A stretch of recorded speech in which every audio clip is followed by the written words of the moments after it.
First time in history na maka-encounter po kami ng ganitong case na 12 years old. Pwede bang ikwento mo sa amin anong nangyari sa murang edad, 12 years old ay nabuntis ka na?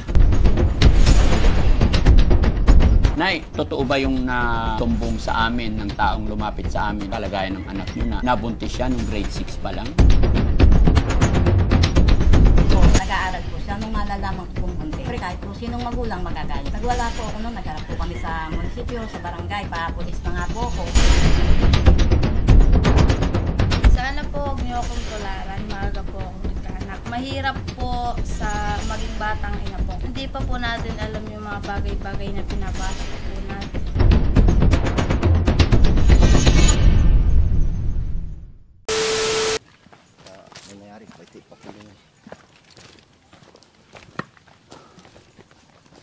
So ayan mga kababayan, mga kabarangay, may inilapit sa Team Daddy Frankie. Ang naglapit po ay si Sir. Pangalan niyo, Sir?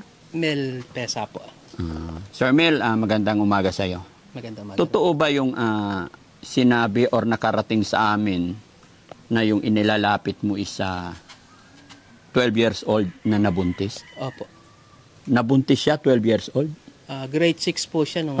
Grade 6. Opo. Grade 6 pa lang nabuntis siya. Grade 6 po nung nabuntis. Paano nangyari yun? Yung lalaki, grade 6 din. Kuha na po siya, nasa 20 na po yung lalaki. Anong panahon na yon 20 yung lalaki?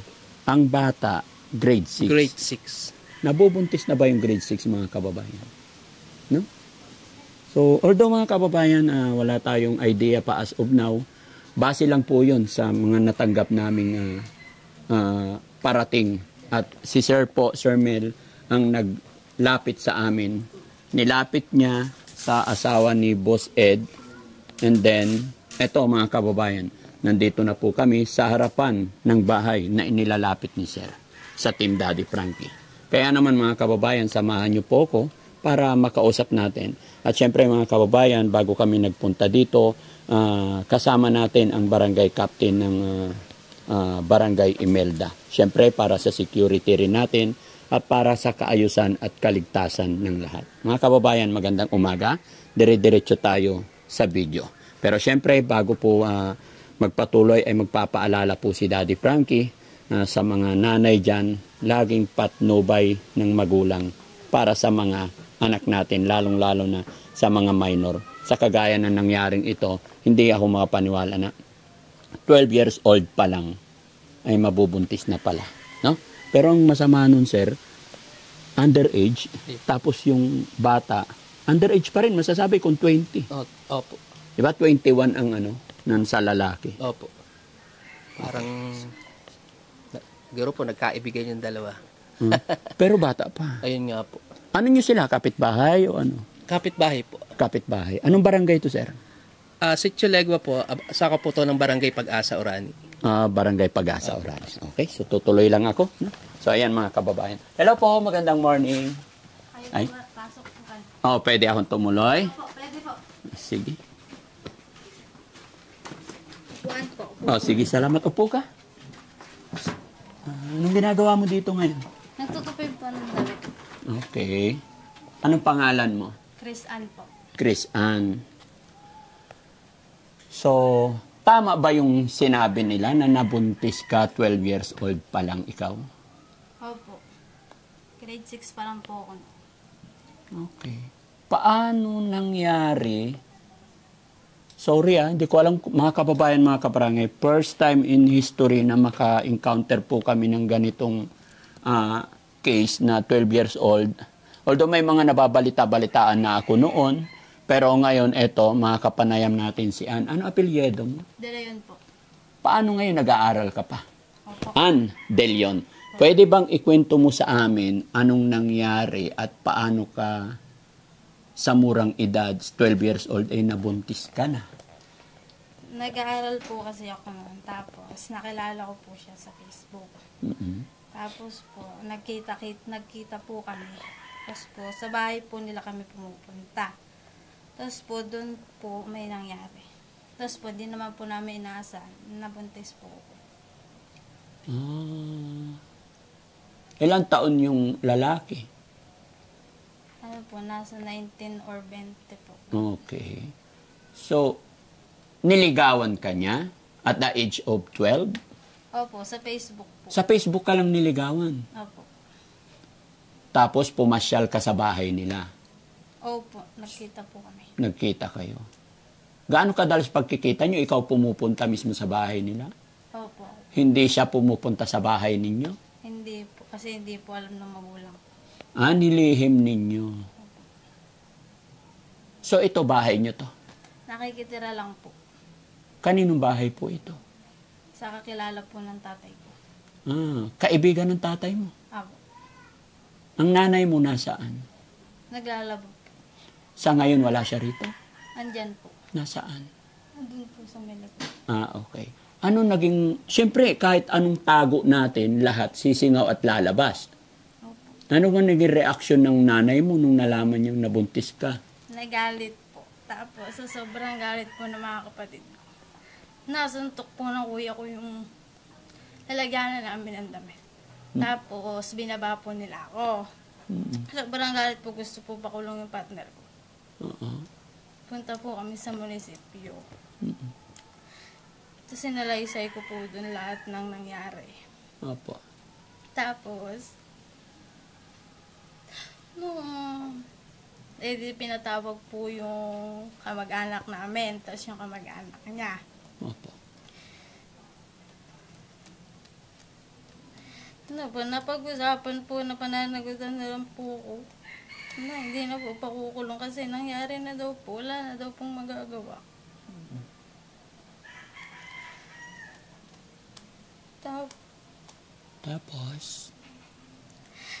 Tapos, yung nanay ko, galit na galit po sa akin. Tapos yung mga kapatid ko, ang bata-bata ko pa lang daw po.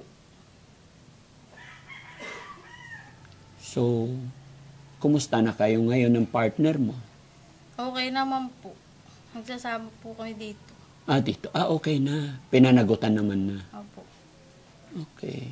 Pero talagang sa edad na 12 years old, hindi ka ba natakot na mangyari yon? Hindi ka ba kinabahan na sa murang edad?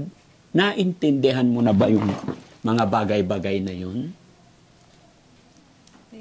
Hindi mo pa naintindihan totally. Parang hindi mo pa alam na ganun ang kalalabasan. Opo. Nabigla po kami. Nabigla ka. Anong naging plano ninyong mag-partner ngayon? Ano po, magsama po. Dito po, magsasama po kami. Magsasama. Opo. So pumayag naman na yung nanay at tatay mo? Opo. Pumayag na po sila. Wala na magagawa. Wala na po. Pwede bang makausap din ang nanay mo? Pwede naman po. Pwede. Sige, tawagin natin. Okay lang? Sige, okay lang. Yung mga kababayan, napakalaking bata. Pero kalain mo, 12 years old na buntis na. Kaya yung sinasabi ko talaga na bantayan natin yung ating mga anak. Napakahirap. Gaya ng batang ito, sabi niya hindi niya alam na gano'n ang kalalabasan. Silakbo lang ng damdamin. No? Yan yung mga wala pa talagang alam. Napakahirap ipaliwanag mga kababayan. Ay, Nay, good morning po. Pasensya na, pumasok na po kami. Upo kayo, Nay. Ayan. Ayan. Ano pangalan ni Nanay? Alma po. Ay, maganda si Nanay, kamukha ng anak. Ayan. Nay Alma, tapos si Ann. Ilang taon na po si Nanay? 47 po. Nay, totoo ba yung natanggap namin, na balitaan namin, or sumbong sa amin ng taong lumapit sa amin para sabihin yung kalagayan ng anak nyo na nabuntis siya nung grade 6 pa lang? Opo, sir. Totoo po yun. Ano naging reaksyon nyo po bilang Sir, ina? nagtatrabaho po ako, naiiwan po sa bahay. Opo. Ngayon po, siyempre po, ako po, nanay po kasi naghahanap buhay po ako dahil po sa kawalan po namin. Ngayon po, nag-aaral po siya nung malalaman ko pong buntis. Siyempre, kahit po sinong magulang, magagalit po. Opo. Nagwala po ako noon, nagharap po kami sa munisipyo, sa barangay, dahil nga, siyempre, napakasakit para sa anak kong maaga Opo. na nagbuntis. O ngayon po, yan po, nangyari na nga po. Hindi nagpa-pulis pa nga po ako. Ngayon nga, sabi nga po sa akin, ganun din, wala rin daw mangyari, laging magkikita, laging... Sabi ko naman po sa naging asawa niya, kahit po anong hirap namin, pag-aaralin ko pa po yung anak ko. Kaya nag-aaral pa po yan, kahit naman po papaano. Kaya nga lang po, may anak na po, nagkaanak po siya grade 6. Gagraduate po siya ng grade 6 nung nag-anak siya. Pinatuloy ko pa rin po yung pag-aaral niya. So, ibig sabihin na ngayon, ilang taon na po siya? 16 na po. 16 na. So, Cesarean po yan nung nanganak. cesarean pa. Opo. Sa edad na 12 years old, nasisisaryan na yung bata. Opo. Hindi naman po kasi daw pwedeng, sabi ng doktor, hindi daw po pwedeng lumabas ng normal yung bata dahil po yung sipit-sipitan niya napakabata pa para mag-anak po. Opo. Kaya po yan, cesarean po yan. Oo. Ganun pala yun. Yung 12 years old, hindi pa po pwedeng lalabas ang bata. Hindi Hindi kakayanin. po kakayanin. Hanggang mag-50-50 po. Mabubuhay po yung bata, yung nanay po wala. Kaya po cesarean po yan. Kaya cesarean. So bilang nanay, anong ginawa niyong paraan nung nalaman niyo na buntis yung anak niyo at age na 12? Siyempre po, napakasakit po sa akin. Nagkakandayak po ako sa galit. Halos hindi po kami kumakain mag-asawa. Anong pinag-usapan niyo mag-asawa? Siyempre, underage po yun. Opo, sabi po ng asawa, sa mister ko, magalit man tayo, patayin man natin yung anak natin, nangyari na. Wala naman po tayong magagawa. Kaya naman po, yun na lang po inano na namin. Anong ginawa niyo? Paano? Tinanggap na po namin. Hindi po makalapit sa akin nung una yan. Kasi po talagang takot na takot siya sa akin. Opo. Sunod naman po kasi kahit naman papaano, pag sinabi niya lang ganun, nasusunod naman po namin kahit papaano bilhin. Opo. Tapos mababalitaan niyo pong buntis. Ay, opo. Napakasakit po para sa magulang yun. Tama po yun, Nay. Ang magulang gagawin ng lahat. Opo. Mapagtapos lang natin yung mga anak natin. Tapos sabi ko naman sa kanya, anak, hindi lang naman siguro ikaw yung taong nagkaganyaring ganyan, mag-aaral ka pa rin kako. Kaya nag-aaral naman po yan. Kahit napubuntis yan, nag-aaral po yan. Hindi niya naman po kinahiya yung pagbubuntis niya. So, nabanggit mo, Nay, na nagpapulis pa kayo. So, anong nangyari ending ng usapan ninyo? Ganun nga po. Kaya lang nga po, yung nagpaano po kami sa munisipyo, masasabi nga po, makukulong yung tatay ng bata. Opo, kasi bata Bata pa. pa po. Ay kaso naman po, iniisip naman po kasi namin, yung bata lalaki ng walang ama. Kasi hindi naman po makakalabas yung asawa niya kasi nga nakakulong. May demanda sa akin. Kaya nga, pinag-usapan na lang po namin, kasama naman po yung mga bayo ko, gano'n na lang daw po, huwag na ikulong. At yung bata, sustentuhan na lang. Sustentuhan naman po. Tapos, later on, pakakasal na lang. Opo. Kung talagang sila po, papakasal po namin. Pero nagsasama naman po sila.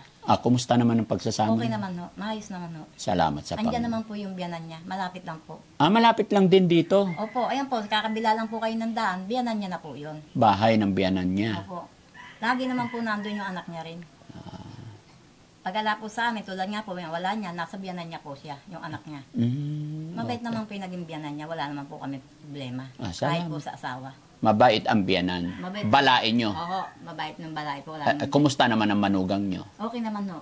Very Para good. sa amin, mabait naman din. Yun naman pala wala palang Wala problema. naman, masipag naman din ho. Kahit papano, kahit sa kamuting kahoy lang nagtatrabaho, okay naman ho. Okay. Pero, si Ann naman, Ann, kumusta ka naman? Okay ka na ngayon? Opo, okay naman. Pero dati takot na takot ka sa nanay, tatay mo. Opo. Yun naman pala no? At least okay na. Ngayon po, yung anak niya po, 2 taon na, malaki na po. Oo. Parang kapatid lang niya. Oo nga po, pag lumaki, parang kapatid niya. Parang kapatid niya. Ano anak niya? Lalaki ba? Lalaki po. Lalaki. So, paano yung kabuhayan nyo ngayon, Nay? Si tatay tsaka si nanay, anong hanap buhay niyo po? Nung mister ko, nagpapaupa lang po sa bukid. Nagtatrabaho, naghawan-hawan po. Okay. Tapos minsan po, pag may nagpapalinis sa akin ng bahay, naglilinis po ako. Ngayon po, naglalaba po ako ng damit namin. Ilan po ang anak niyo, Nay? 6 po. Pang-apat ko po siya. Pang-apat siya. Opo. So, yung pangalan niyo, ilang taon ngayon? 30 na po. 30. Yung bunso? Ay, yung bunso ko po, grade 5 na po 12 taon. 12 taon din. Babae, lalaki? Lalaki po. Dalawa lang po silang babae magkasunod. Yung ate niya sa siya lang po. 6 po yung anak ko, 4 na lalaki, 2 babae po. Ay, yung ate niya may asawa na rin. Opo. Mag-27 na po yun sa Auno. Ayun, nag-asawa naman na nasa edad Nasa naman. edad naman po yun. Siya lang talagang Oo, ito lang talaga po yung 12 anyos na nakapag-asawa ng maaga. At least, Nay, naging okay naman na pala. No? Pinanagutan na. Tama rin yung sinabi niyo. Pangit din na lalaki yung anak Walang ama. na walang ama. Ginusto rin naman, kumbaga hindi naman pala pinilit or what, ayon sa kanya. nabigla siya, nagawa nila. Oo nga po. Pero sa batas ng tao, kahit sabihin natin na ginusto niya kasi underage, di ba? Mali pa rin. Mali pa rin po. Pero at dain nga po, napagkasunduan ninyo, okay na. Ano na lang, gabay na lang ng magulang, payuan na lang lagi sila, no? Okay. So, Nay, ano man ang masasabi mo po sa nangyari sa iyong anak na sa ating mga kababayan para hindi na po, siyempre kahit sabihin natin, di ba, sa mata ng ibang tao, di ba, may masasabi, para hindi pare-parehas ang tao eh. Yun nga po. Sa edad na 12 years old, nagkaroon, ano naman na naging naririnig mo sa labas, yung mga ganun, nung nalaman mong ganun? Hindi, wala naman po ako naririnig sa labas na tungkol sa anak ko. Okay naman. Okay naman po, wala naman po ako narinig na pinag-usapan yung anak ko, na nagkaanak ng maaga, wala naman Wala po. naman. Okay. Okay naman yung nasa mga kapitbahay ko dyan, yung pinag-usapan yung anak ko lumandi ng maaga, wala naman po. Wala naman. Wala naman po ako narinig. Mababait yung mga kapitbahay mo. Mababait. Naunawaan nila. Naunawaan naman nila. Kaya lang talaga siyempre, magulang ko, sa galit ko talaga, nagalit ako. Nagalit ka talaga Oo, noon. talagang nagwala ako dyan sa hindi nila ako makausap, kahit yung balay ko, pakiusap, hindi nila ako nakausap. Siyempre, ako naghahanap buhay ka ho para sa anak nyo, tapos mababalitaan yung ganun. Siyempre, masama yung loob nyo. Yun. Pero yung mga kapitbahay ko naman, wala naman akong narinig na lumandi yung anak ko. Yung asawa niyo po, yung tatay, hindi nagalit, di siya nagwala. Nagalit man kaya lang yung galit niya, ilan na rin, inano na lang po niya. Bagas ako, inano na lang niya, sinarili niya. Kasi saktan man niya yan, wala rin mangyayari, nandiyan na. Si Ann, ano naman ang nakita mo yung sacrifice ng mga magulang mo? Opo. 'Di ba? Gaya ng sabi ng nanay mo kanina, pinag-aaral ka kahit anong hirap, nabibili naman daw yung mga request ninyo, ginagawa ng nanay at tatay mo lahat para mapag-aral kayo. Pero ito, nangyari na yung hindi dapat nangyari, okay naman na lahat. Diba? Opo. Bilang ina, nanay ka na rin ngayon. Ngayon naramdaman mo na siguro kung gaano kahalaga ang magulang. Opo. Kung gaano kahalaga sa magulang ang anak. Opo. Gaano ba kahalaga sa iyo yung anak mo ngayon? Mahalaga po. Anong gagawin mo para sa kanya, sa anak mo? Lahat gagawin ko para sa kanya. Anong pangarap mo para sa anak mo? Pangarap ko sa kanya, mabigyan ng magandang buhay. Magandang kinabukasan. Yun. Yun din yung pangarap ng magulang mo sa iyo before, nung nag-aaral ka pa. Pero yun nga, nabigo sila. Pero bagamat nabigo sila sa pangarap nila sa iyo, after all, andyan pa rin sila. Anything happen, mahal ka pa rin nila. Sabi nga ng tatay mo, wala na tayong magagawa. Anak natin yan. Ganon. Kung anong pagmamahal mo sa anak mo, ganon ka kamahal. Ano ngayon ang masasabi mo kay nanay after all na pagmamahal niya sa'yo? Ay, sorry. Kasi nagawa ko yun. Hindi mo natupad yung mga pangarap mo sa akin.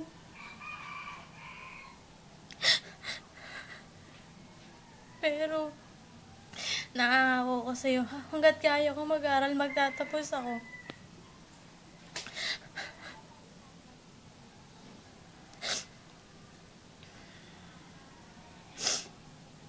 Salamat sa mga pagmamahal na binigay mo sa amin, sa suporta. Salamat kasi tinanggap mo ako kahit may anak na ako.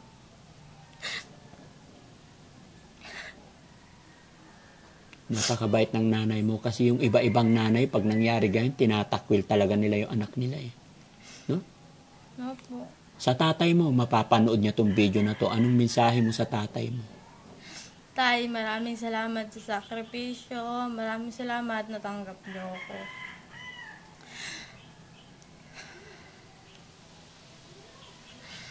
Pasensya na kasi maaga ako nagkaanak. Okay. Asan na yung anak mo? Pwede bang makita yung bunga ng 12 years old? Kunin mo Opo. sa labas, anak. Oh, Kunin mo. pwede ba? Pwede makita yung bunga ng 12 years old, Nay? Kababayan, tawagin natin yung bata, no? Siya yung asawa niyo po. Ayan. Hello, Tay. Magandang Buhay ka pa. dito ka, Tay. Upo ka. Ilang taon na si Tatay? 51 po. 51. Kumusta, Tay? Okay naman po. May apo na kayo. Anong naramdaman mo, Tay, nung nagkaroon ng anak si Ann at the age of 12 years old? Yung mga pagmumulog ko, bakit ni kaganon po eh. Dahil lagi po kasi kong nimisan. Nasa trabaho po kami. Anak ko, nag-aaral po yan. Diba, tiwala naman po kami kasi nga po, yung mga kasama rin siyang mga kapatid. Opo. Kaya lang, hindi namin inaasahan na magaganyan po eh. Kaya pag may nagsabi sa amin, hindi ko na rin gawin ko kung ano. Kaya nagsuggest ako na sa mga kapatid ko kung ano gagawin. Opo. Eh, sa mga kapatid yun, nandiyan na rin yun. Hindi na rin daw makukuha. Kaysa naman sa mawala yung bata. Opo. Kaya tinanggap po namin yung bilang apo. Okay. At least naging okay na tayo, no? Opo. Ayan. So, Ann, huling mensahe. Siyempre, alam ko bilang magulang talagang masaya na magkaroon na tayo ng anak. Dahil walang pinaka-blessing talaga yan. Di ba? Kumusta ka ngayon bilang nanay? Anong pakiramdam na may anak ka na? Masaya naman po, kaso mahirap din po. Pag walang pambili pong gatas. Tapos wala pong pambiling pagkain, ganoon po. Asan ang tatay niya ngayon? Nagtatrabaho? Opo, pumasok po. Okay. So, Ann, i-upload namin to sa YouTube tsaka sa Facebook. Pwede bang magbigay tayo ng mensaheng kapupulutan ng aral? Hindi ko sinasabing gayahin nila ito. Kumbaga, para maging aware sa mga kabataan mag-aaral na kagaya mo na hindi basta-basta papasok sa bagay-bagay na hindi nila alam. Na kagaya ng sinabi mo kanina na nabigla ka lang, hindi mo inaasahan na ganito pala ang mangyari. No? Tay, hawakan mo na yung bata, Tay. Okay lang? Bibigay ni tatay. Ayan. Para mabigyan din natin ng paalala yung mga kabataan, mga kababaihan na hindi mapunta sa ganyang sitwasyon na hindi pa handa. Okay lang? Sige po. Sana po huwag niyo akong tularan, maaga po akong nagkaanak. Mahirap po sa maging batang ina po. Kasi hindi pa po natin alam yung mga bagay-bagay na pinapasok po natin. Kaya hanggat bata po kayo, hanggang bata pa po kayo, sulitin niyo po yung pagiging dalaga niyo. Pag may anak na po kasi kayo, madalang niyo na po gawin yan. Hindi niyo na po magagawa yung mga nagagawa niyo ng mga dalaga pa po kayo. Sulitin niyo po kasi mahirap po magkaanak ng maaga. Huwag niyo po akong tutularan. Last message kay nanay. Na napakabait, mahal na mahal ka niya. Nay, salamat sa araw-araw na pagmamahal sa akin. Salamat sa pagtanggap sa amin. I love you, Nay. Hindi ka pa rin matiis ng nanay mo, no? Opo. Naniniwala ka na ang nanay hindi kayang tiisin ng anak. Nanay naman, ano masasabi mo sa anak mo na napakaganda sa murang edad? Sa nangyari sa kanya kasi, mas naramdaman niya kung gaano kahalaga ang ina. Ano masasabi mo sa anak mo? Anong payo mo sa kanya? Yun nga lang po yung sabi ko sa kanya, yung anak niya, lagayan niya mabuti, saka yung huwag lang lagi sila nag-aaway mag-asawa, tiisin niya kung ano meron yung asawa niya, huwag kang maghahanap ng magandang yung masasarap na pagkain, yung mga anong ulam, huwag siyang maghahanap dahil kung ayun lang ang kaya ng asawa niya, kung yun ang anong asawa niya, pagtiisan niya. Kasi ako kay tatay mo, nung una, nagganon din ako. Kaya lang, yun lang ang masasabi ko. Lagi nilang mag-unawaan, lagi silang mag-uusap. Yung ayaw na yung asawa niya, gawin niya. Yung huwag niyang gagawin. Yung ayaw naman ng asawa niya, huwag niyang gagawin para hindi sila nag-aaway, para magsama silang mabuti. Yun ang may masasabi ko sa kanila. May mga time din ba nag-aaway sila? Hindi, minsan nagkakatampuhan lang po. Hindi naman nag-aaway na. Sa mga kwan lang po. Siyempre sa edad niyang yan, Nay, talagang naghahanap pa rin talaga ng may mga time, gaya ng sinabi, hanap ng masarap na pagkain. Gaano ba kahirap ang buhay dito, Nay? Hindi naman po masyadong mahirap din. Basta po Okay. yun, siyempre po, magtatrabaho po kayo para po, hindi naman din po ganong kahirapan. Naluluha na naman si Ann. Yan lang po yung sinasabi ko sa kanya, kaya hanggang kaya po namin silang pag-aralin, nag-aaral naman po siya. Siya. No? Salamat po, Nay. Naka-video tayo. Upload namin to sa YouTube, Facebook. Okay lang po. Si Ann naman. Ann, alam ko medyo bata ka pa at matured yung asawa mo. Gano'n sinabi ko, i-upload namin to. Ano naman ang message mo sa asawa mo? Mapapanood niyo to. Salamat kasi hindi mo ako tinakbuhan di tulad ng iba na mga nagkakaanak na tinatakbuhan lang, pinapabayaan. Pinanindigan mo ako. Bibigay mo yung dapat mong ibigay sa amin ni MJ. Salamat kasi nandyan ka palagi. Ayun po. Okay. Sige. Na? Magbibigay ako sa kay Ann, mga kababayan, ng kaunting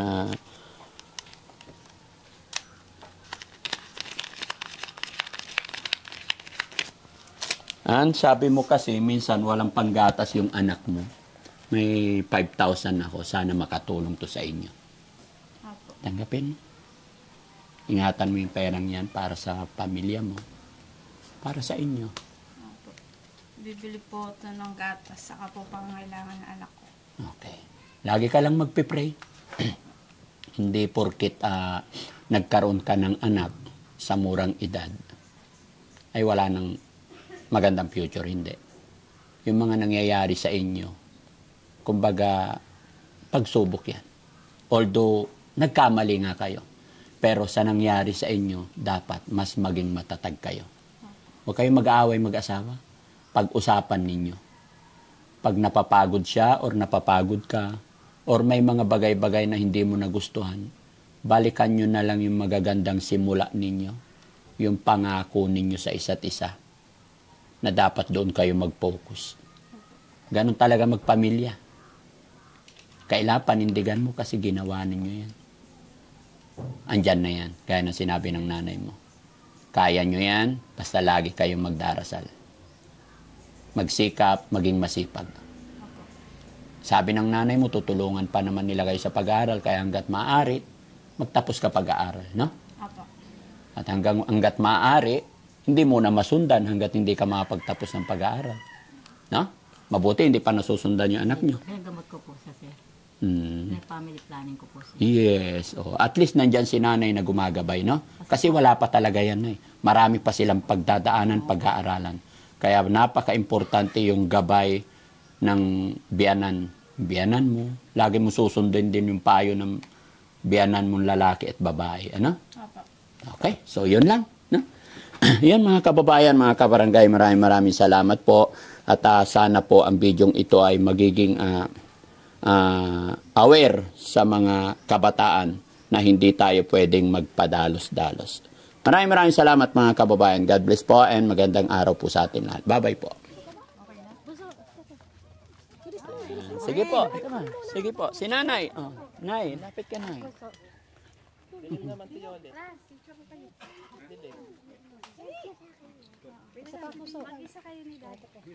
Okay. Bawal mo na may katabing masama. Buso dito, buso. Sige. Ito muna. Okay. Ito po, kami po. Buso dito, Sige. isa pa sa buso. Ben, okay na. Sabi ka lang, sabi ko. Wait lang tayo. Kami lang muna ni baby daw. Lapit ka, lapit ka. Ano sasabihin mo lapit ka? Ikaw na. Okay. Thank you po.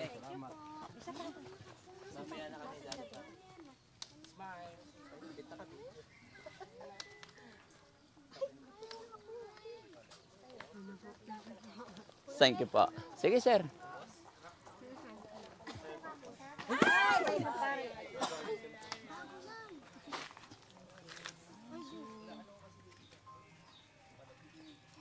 Salamat po.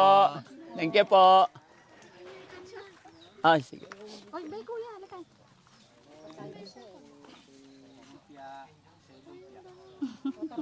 Salamat po.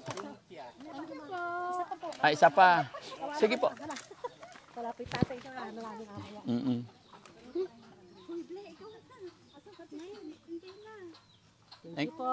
Thank you. Salamat. Salamat po.